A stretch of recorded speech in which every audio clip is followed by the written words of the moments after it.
What's the last thing you heard? Okay, you're good now. You're clear. Start from the scratch. I'll start from scratch. Okay. Paddle. Start from the Oh, paddle. oh, oh, well, that was the beginning. So Yeah. I did bring my paddle, and more about this later. Okay. See if it's any better the second time. I became a member of the Energy Transition Advisory Committee at the very beginning, about 7 years ago. And as I said before, or tried to, those were very heady days. We felt tremendously involved in our city, and they were actually listening to us. Council knew they needed advice to sort the wheat from the chaff in energy transition, and they called upon us to provide advice on Blatchford, the EV strategy, sustainable buildings policy, the electric bus initiative, GHG management, district energy, and a host of other projects and policies such as the city plan. Everybody in the administration was bringing their initiatives to the committee, and council often asked administration if we had reviewed their projects. Council members told us again and again, push harder, go further, go faster. It was very empowering. In 2019, after the Edmonton Declaration that happened a few years before that, challenged other cities to develop policies consistent with 1.5 degrees, Edmonton updated its own energy transition plan to that level of ambition. That leadership did not go unnoticed, and it inspired other cities to increase their levels of ambition. But alas, the so-called emergency now appears to have fizzled. This budget makes it clear that just about, and it pains me to say this, but this budget makes it clear that just about everything is more important than the climate emergency, from snow clearing to potholes. This is a very traditional budget that could have come out of the 1960s. It's a standard city building budget that seeks to spend hundreds of millions of dollars on freeways, big buildings, and LRT.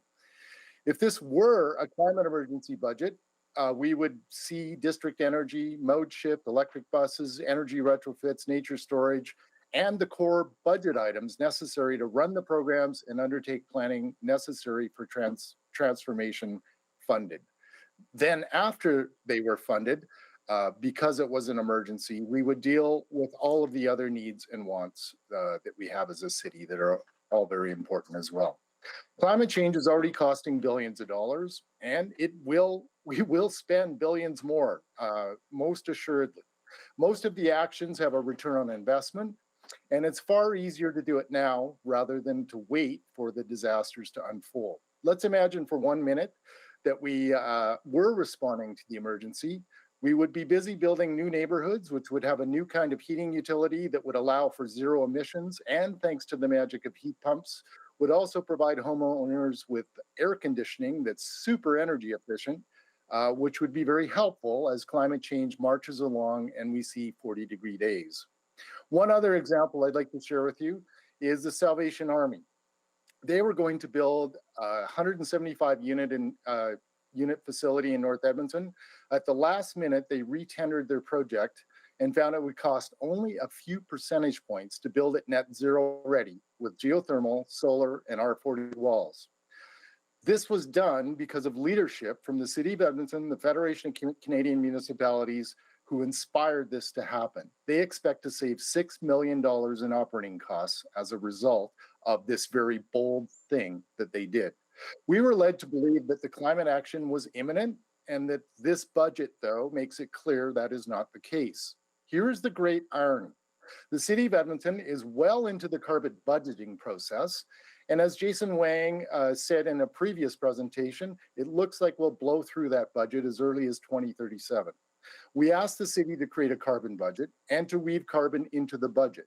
The good news is these tools are in development to help us budget as if there were a climate emergency. But this requires a reset of the culture and the premise of the budget process. And it's something that needs to start now and simply cannot wait 4 years.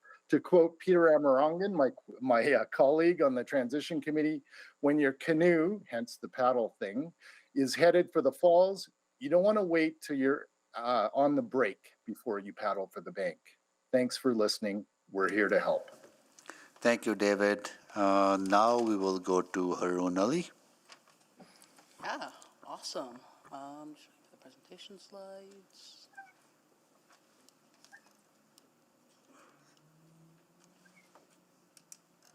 Awesome. So my name is Harun Ali. So I just wanted to present a couple of my thoughts on the 2023-2026 operating budget. So next slide. So just a couple things I want to touch on is funding, issues, and solutions, and next steps. Next slide. So for number one, for funding, we can pop into the next slide now. The current situation. So last term, City Council approved an anti-racism grant fund to fund anti-racism initiatives proposed by community organizations. However, at $300,000 available funding, it's not enough to address all the issues that the community is facing. In 2022, the City of Edmonton Anti-Racism Advisory Committee received 52 applications for funding, ranging from $3,000 to $25,000, and only was able to select 16. Moving on, as we can see on this slide here, so the social and community service expenditures, these are pulled from the last capital operating budget, and these are the expenditures numbers. As you can see, social and community services spending is nowhere near police spending. It's about almost 1/5. Next slide. And the situation actually gets a lot more bleak for social and community services. As you can see, the numbers in 2026 actually drop off by about $12 million. While for police, it only drops off by about $2 million. But once again, due to funding packages, it's not really actually dropping off. So it's disappointing. It's extremely disappointing to see the $12 million cut. People want to see investments in social services, and clearly it's not enough money. Moving on to the next slide, issues. So some issues that are facing the Black community here in Edmonton are hate crimes. If you can go to the next slide. If you could go to the next slide. Oh, sorry. So there's about a 76% rise in reported hate crimes here in Edmonton over the past 5 years. Edmonton is clearly facing a crisis of safety for Black people, especially for Black Muslim women that do not feel safe walking on our streets alone or riding the LRT. No one should feel unsafe in their own community, and no one especially should be told by their justice minister to carry pepper spray, as opposed to actual strategic investments to curb anti-Black hate and Islamophobia. Next slide. Next slide. Sorry. Awesome. So solutions. The next slide. So one of the bigger ones here, just to touch on a couple of them, is that the good thing here is that City Council has actually done a lot of the legwork. So the anti-Black racism strategy, phenomenal. The International Declaration for People of African Descent, phenomenal. The only thing, though, is that these are great, but without funding, these are not that helpful. So what I'm asking here for is I'm asking for investments in Black-focused organizations like Africa Center. So you saw earlier today from the Africa Center's Executive Director, Sharif Haji, asking for funding for the schematic design of the new Africa Center building. That's a great fund. That's a great thing to fund, because once again, having a central having a central place for the Black community to gather is incredibly important, because once again, it allows for community to foster. Next slide. I would also encourage City Council to fund anti-Black hate grants. This can allow for education, which is called programming. It can allow for healing circles for people that have been affected. And moving on into the next slide. Once again, programming, it's really crucial. Programming is a really good thing. I like a lot of the campaigns that are being run in the city regarding anti-racism, and I think they're helpful. Finally, next steps. Oh, no. It's not you. It's not me.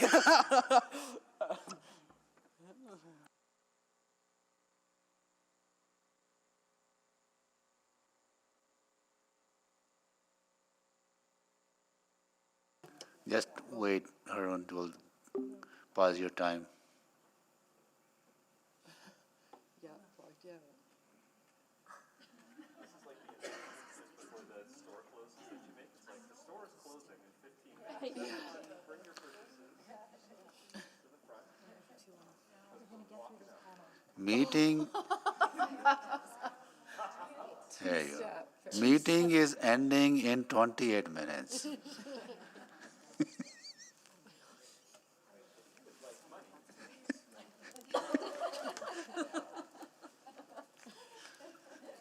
Please pack your bags and head to the doors.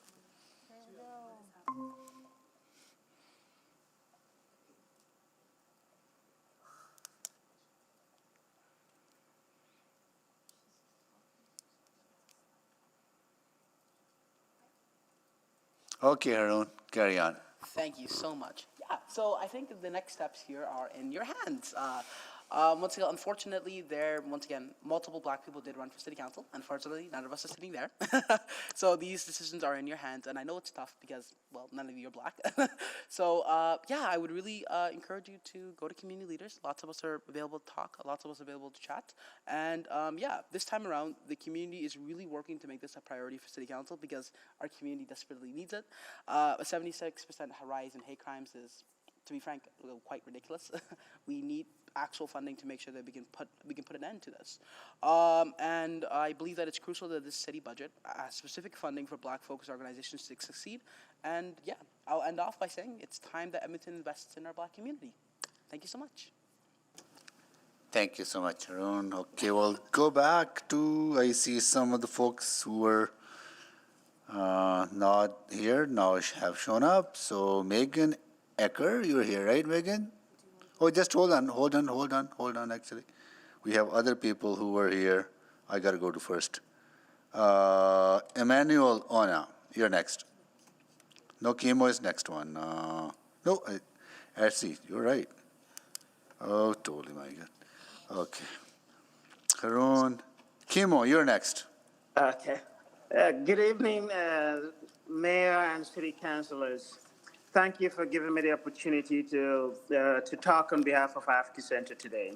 And thank you, Mayor Soyi, for actually nominating me for the Queen Elizabeth II Platinum Award. I really appreciate that, and that is to acknowledge. You've heard from Sharif and from other speakers. We came to City Council last week to talk about a project. And we've had Arun and other people talk about anti-racism. Actually, this anti-Black racism and anti-racism is tied to the structure that Africa Center is planning to acquire. We have programs. Last week, you heard about the programs that we are delivering. We have a daycare. Our daycare is one of the first daycare, the $25 daycare, affordable daycare that was established in Edmonton. But our daycare is in the basement of an old school. And wintertime like this is very difficult for the children and the families to go down with strollers into the basement for their children. The city have been partner with the Africa Center for the past 12 to 15 years. For every dollar in the last 5 to 6 years that the city has provided for the Africa Center, we've actually provided about gets more money from other sources, about 8 cents for every dollar, $8 for every dollar that the city has provided. We are asking here today for you to approve a $300,000, which is not even a donut. They were talking about donut, maybe mini donut, not even a mini donuts that we're asking for. And we thank Councillor Karen and Erin Rutherford for supporting these, and especially in Councillor Rutherford's writing the word that we are hoping to have this particular building, that the space that has been earmarked. We want to do consultations within our Black community. We want to do consultation within where this building is going to be. We want to have a space that we can call our own. It's about identity. It's about helping to promote and continue the work the city has been doing and promised to do in terms of anti-racism. This building will bring all our programs. Presently, we are scattered all over the city, and it is difficult. We have not had a specific place where we can have or reach more people. This building would actually be one of its kind, and we would actually be attracting people from not only across the country, but across North America. We are asking City Council to please fund this project so that we can do a business case wherein we can, in partnership with the city, approached the federal government to support this project and the provincial government. We want to start somewhere. And this particular initial funding in this capital project, which is a tiny bit of a drop in the billions of dollars that has been discussed here the past few days, that will help a whole group of people, a continent of Africa, representing the Africa Center is representing 54 countries and Blacks in the diaspora.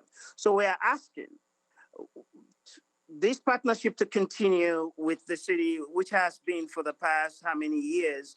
And the work of anti-racism has started since the establishment, because the city works with the Black community to establish the Africa Center. And we're asking for this establishment to continue, to go into broader, because the systemic barriers and challenges that we're facing, especially in space, in delivering our services, is crucial, and it's actually affecting us greatly. So if we can have this initial funding, we will start to actually do the business case and do our consultations with our community and the consultations within the site where, because we believe in relationship building. The area where this building is going to be has other people who are going to be there. We want to consult them. We want to build that relationship with them, but we can't do that without the support of the city. We want to continue to have that relationship. Thank you, Kimo. Thank you. Thank you so much. Emmanuel Ona. Thank you, Mr. Mayor, and councillors for giving me the opportunity to speak to you this evening. My name is Emmanuel Ona, and I'm here to speak on behalf of the Africa Center and its request for support to build an African multicultural center. As you know, or I should maybe open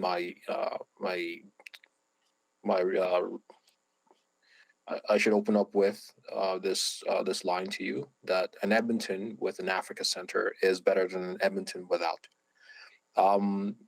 A few facts: Edmonton has Alberta's highest Black concentration, and is Canada's third city with the highest concentration of Black Canadians. Edmonton's Black population is newer to the country relative to Toronto, Montreal, and is increasingly diverse. Has people with several intersectionalities. And this comes with several different complexities, such as access to services and participation in civic, economic, and social activities, high unemployment rates, that is twice higher than the rest of the population, significant gap in median income, between Black women and men and compared to the other population. 1 in 3 Black children live in low-income situations. Edmonton has also seen disproportionately high hate-motivated attacks against Black Muslim women. It also has seen a lot of other hate situations and also discriminatory situations. That said, as an Africa Center, the center has grown in size, has established a lot of internal capacity, and has reached a few milestones and achieved a lot of successes over the years. Africa Center has transformed into a national backbone organization that has now started to deliver services and programs both locally and nationally to Black communities. For instance, last year, Africa Center disbursed more than $3 million in grants to organizations nationally. We also have established new programs on social and economic empowerment, including a counseling clinic, legal clinic, leadership and fellowship programs that aim to develop the Black community and provide access and support and growth to members of the African descent community. A few highlights from City Council is that on August 29th, the city reaffirmed the proclamation of the Decade of People of African Descent. And in that proclamation, the city committed to the development of an anti-Black racism action plan.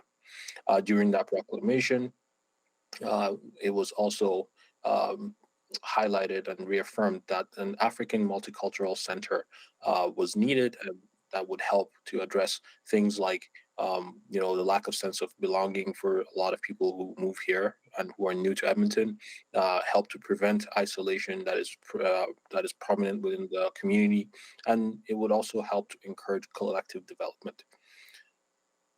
In conclusion, we are asking and we're calling for the support and the approval of $300,000 to help with the relaunch of the African Multicultural Center capital project.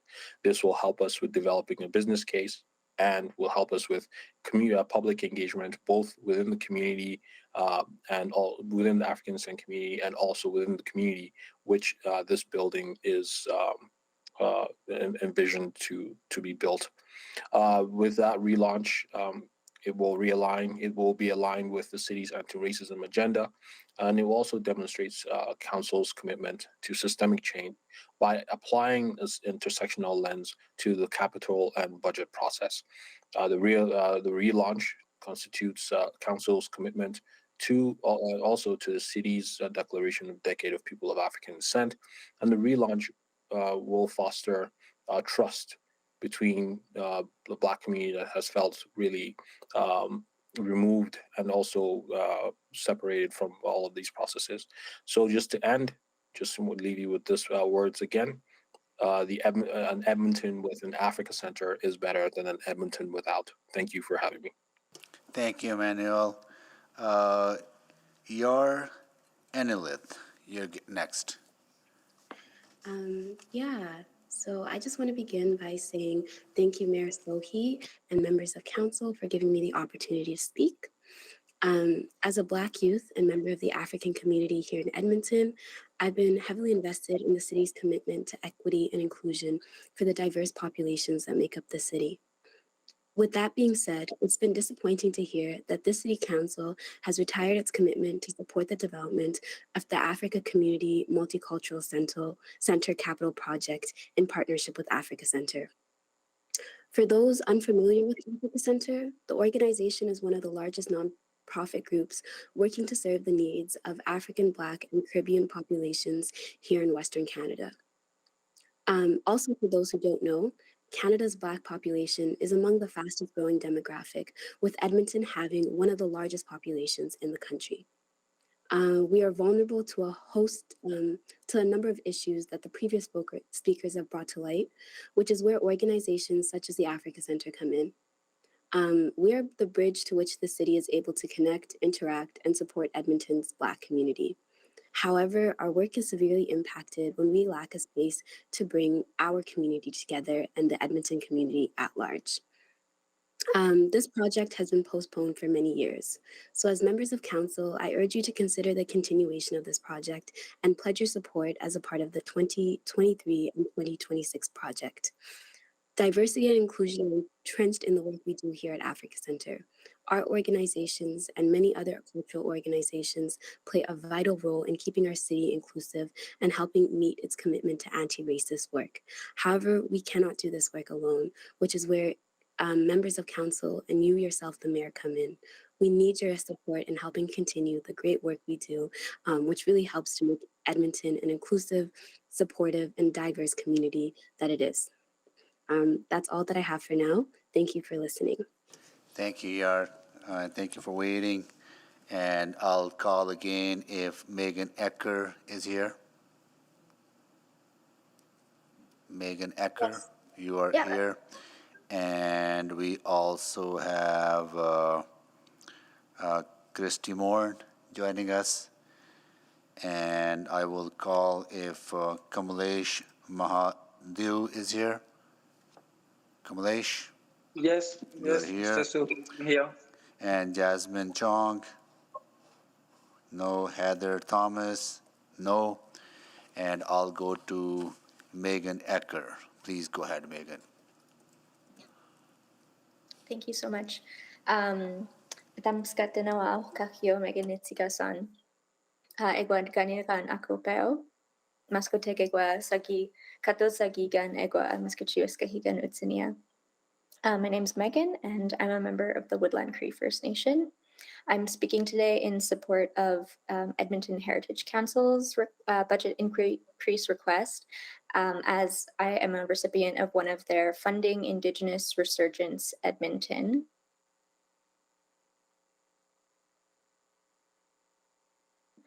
Or FIRE for short, grants. Work is very important to me across my various roles as a writer, artist, registered nurse, PhD student, and community member.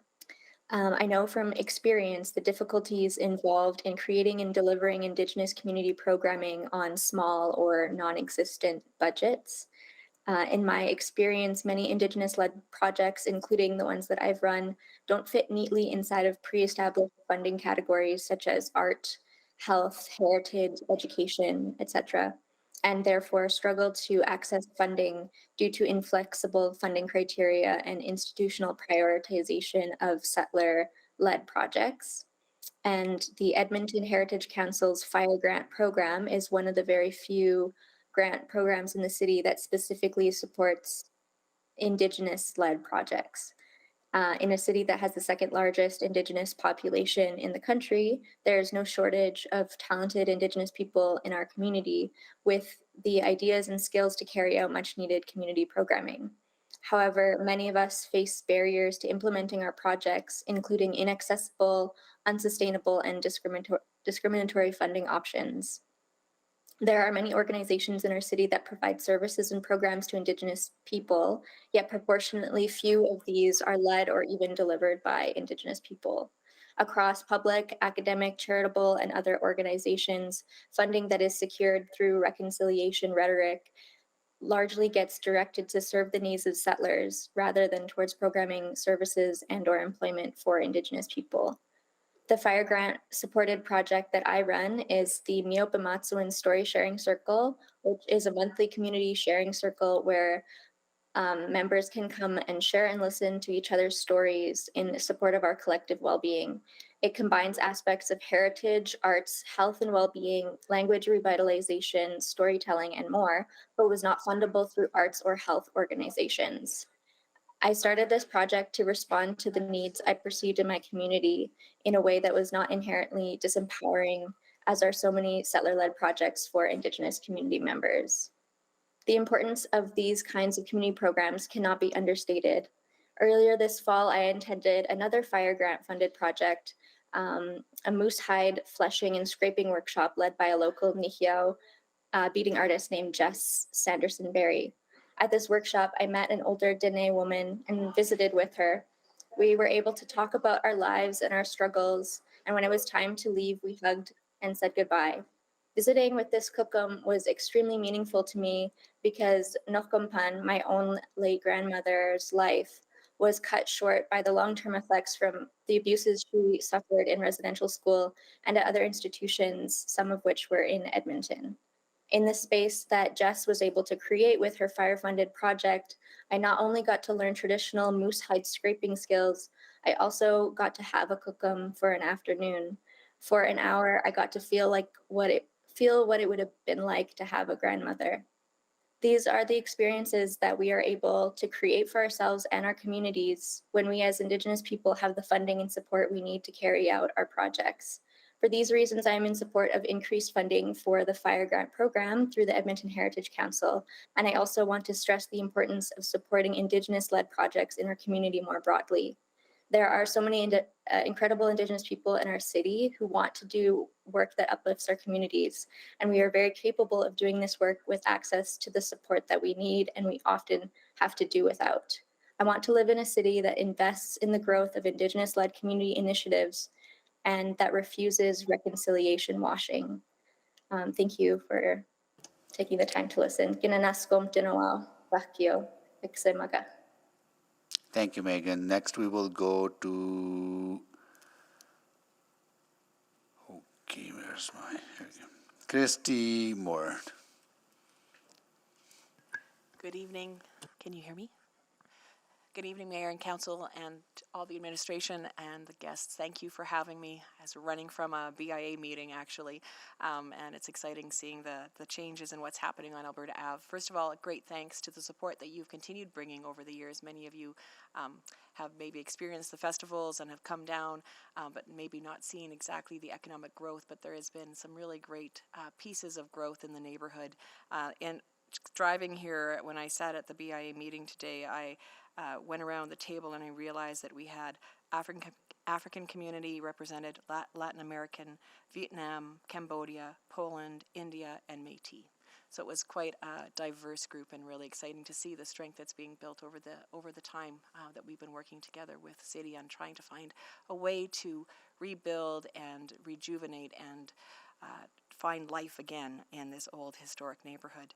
The question that I bring tonight is the equity lens of our communities.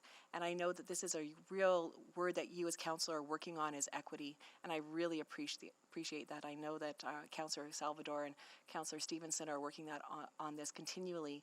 And the question that I have, and I don't know if there's a way to address this in some way, is that the support when we come together and talk about the core communities, talks about the core communities, but it stops on 111 Avenue. And actually 118 Avenue stretches from our area, stretches from Nate to Northlands and from 111 to 128. And it is a core community of the city. And we are really being left out of some of these really vibrancy grants, broken window grants, and these considerations that we are just on the other side of that line. And I understand that the whole city probably could be under that line, but the amount of broken glass, violence, crime happening to the residents and to the shopkeepers is continuing and is extreme, and crime doesn't know that boundary of 111. And I'm wondering if there's a way to ask for it to be considered for these particular projects to be moved to, like, that it can stretch just a little bit further down to 118 with this equity lens. We are working very hard, and we continue to support the work you do, and it would make such a difference to be able to apply and at least put into a consideration for these funds. The other consideration that I'm working on presently is the Deep Freeze Byzantine Winter Festival that's coming on January 21 and 22, and we're back on Alberta Avenue. We're really excited about it, and the community is very excited about it. Everything that we see, the costing has increased between 25 and 50% on all the machinery and work that we're doing. And so I know that administration submitted consideration of continuing the Winter Festival funding, and I would really actually, I know I spoke to it a few months ago, but the reality of what we're facing right now is extremely difficult with this extra costing that inflation and all these other things that everyone is saying they can't find workers, and you guys know the same drill.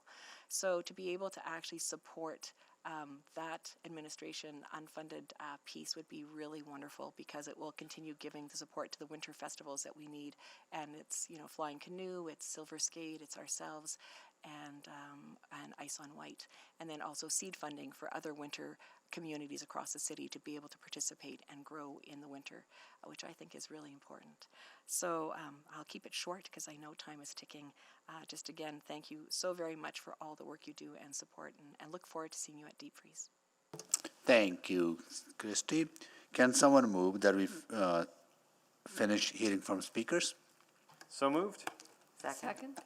Second by Councillor, who was it, Councillor Salvador? Who was Councillor? Anyway, I don't know, I can, just from this panel. Oh, from this panel, not the next panel, this panel. Councillor Salvador. Okay, please vote. I'm a yes. Yes. No, just speakers. I don't know how many questions will there be. Yeah. Yes, please vote. Yep. Yes from me. Yes for me.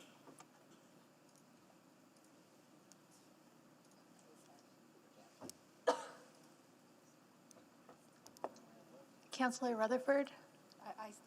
I had said I'm a yes. We have all the votes? Display the votes, please.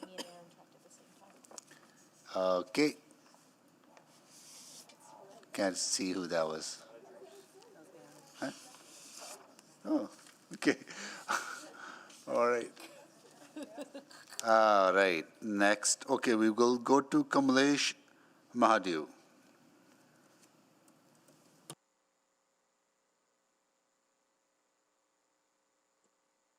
Hello. Thank you everyone for staying late and working so hard. I really appreciate and thank you for giving me the opportunity to express my views. I'm Kamlesh Mahadev and I'm from Sikot community on the west side of the city in the Nakutaiska ward. I'm talking regarding the change in the initial design of the Lewis Farms Recreational Center. I know initially I was in the meeting, friends from Lewis States, Rosenthal, and other community leagues, and I've heard lots of people talking about the implications, and they have already said everything that I had, but I still had to some points that I wanted to say myself. They mentioned about the reduction in the capacity will deprive many children in the neighborhood right now. Like even when I try to find something at Jasper Place, which is the nearest, it's very difficult to get a spot, and now with so many people moving from different provinces, even myself, I've moved from Ontario to here. There's lots of people, new communities and new neighborhoods all around the West, and the infrastructure hasn't changed for so many years. And this Lewis Farms was a recreational center was something that I did consider before moving because it was a high-end complex being built, and I was very interested and find it very attractive. So with the cutting of like redesigning, I feel that it is a bit like it will lose a bit of its brilliance and what else I wanted to say is like I feel like having good infrastructure is important for the future generation. I take for example Alfonso Davis, the soccer player, without a good infrastructure, who wouldn't have reached at this level at a world stage. So I believe having competitive swimming pools and a an infrastructure that meets like the world class is important to give our future generation, the new kids, the ability to have all the amenities and facilities to compete at a world level. Why not bring an Olympic gold medal in Edmonton? If Alfonso Davis has done it with Bayern Munich, maybe the kids, the future generation can do the same with swimming. So this is what I wanted to say. Like I feel the pool is important. It's important for many people in the West and those who want to compete. And I would be grateful if we could keep the design as it is. Thank you. Thank you, Kamlesh. So I will run once again on this panel the folks. Andrew Curry. Andrew Curry, no. Jasmine Chong, no. Jasmine Chong. Heather Thomas, no. So that concludes the presentation from members of the public on panel 9. And we will resume questions to the panelists if they're able to come back tomorrow at 9:30 a.m. Right, we will resume our meeting then until, yeah, they've been out since, early. Okay, we will resume back tomorrow, 9:30. Okay, until then, we are not adjourned on recess,